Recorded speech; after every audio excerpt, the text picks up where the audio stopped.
Deuxième épître de Pierre, chapitre 1. Son auteur est Pierre. Son thème, les derniers temps. Sa date de rédaction est d'environ 66 après Jésus-Christ. La seconde épître de Pierre et la deuxième lettre de Paul à Timothée ont beaucoup de points communs. Les deux auteurs s'attendent au martyre et malgré cela s'expriment avec joie. Les deux prévoient l'abandon de la foi, abandon qui sera le plus marquant dans les derniers jours.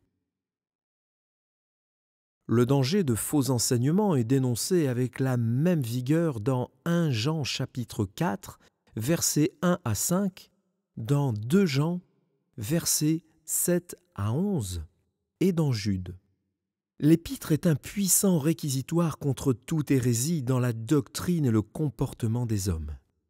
Mais s'il s'y trouve aussi d'autres sujets importants, l'insistance de Pierre pour l'appel et l'élection des chrétiens soit prouvée par la vie pratique. Son souvenir personnel de la transfiguration de Christ, son enseignement concernant l'authenticité et l'inspiration de la prophétie, l'avènement du Seigneur, l'exhortation à persévérer dans la vie chrétienne. L'épître peut être divisée comme suit. L'introduction, les grandes vertus chrétiennes, le souvenir de la transfiguration, le témoignage à la véracité des Écritures, l'avertissement contre les faux docteurs, la seconde venue de Christ et le jour du Seigneur, et la conclusion. Deuxième épître de Pierre, chapitre 1. Simon-Pierre, serviteur et apôtre de Jésus-Christ, à ceux qui ont reçu en partage une foi du même prix que la nôtre, par la justice de notre Dieu et du Sauveur Jésus-Christ. Que la grâce et la paix vous soient multipliées par la connaissance de Dieu et de Jésus notre Seigneur.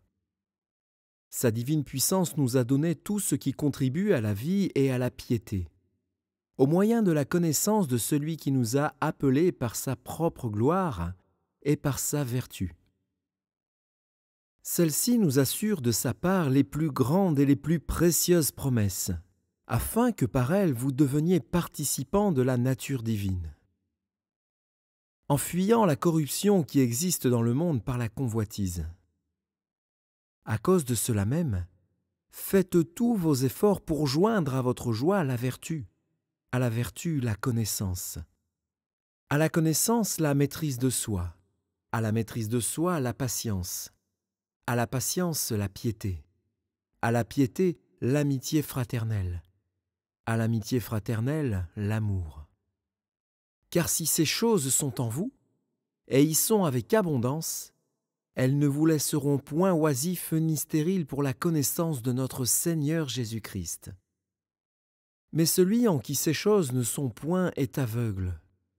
Il ne voit pas de loin, et il a mis en oubli la purification de ses anciens péchés. C'est pourquoi, frères, appliquez-vous d'autant plus à affermir votre vocation et votre élection, car, en faisant cela, vous ne broncherez jamais. C'est ainsi, en effet, que l'entrée dans le royaume éternel de notre Seigneur et Sauveur Jésus-Christ vous sera largement accordée. Voilà pourquoi je prendrai soin de vous rappeler ces choses, bien que vous les sachiez et que vous soyez affermis dans la vérité présente. Et je regarde comme un devoir, aussi longtemps que je suis dans cette tente, de vous tenir en éveil par des avertissements.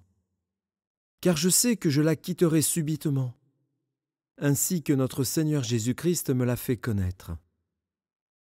Mais j'aurai soin qu'après mon départ, vous puissiez toujours vous souvenir de ces choses.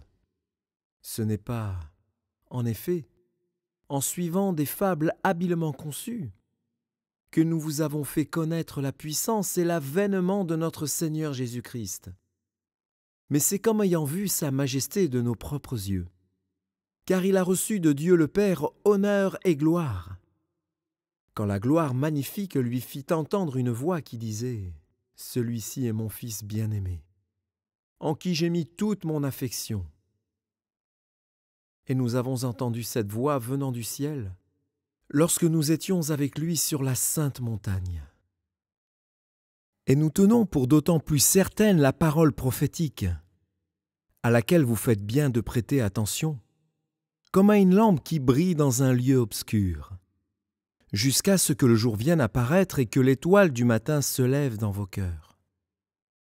Sachez tout d'abord vous-même qu'aucune prophétie de l'Écriture ne peut être un objet d'interprétation particulière, car ce n'est pas par une volonté d'homme qu'une prophétie a jamais été apportée, mais c'est poussé par le Saint-Esprit que les hommes ont parlé de la part de Dieu.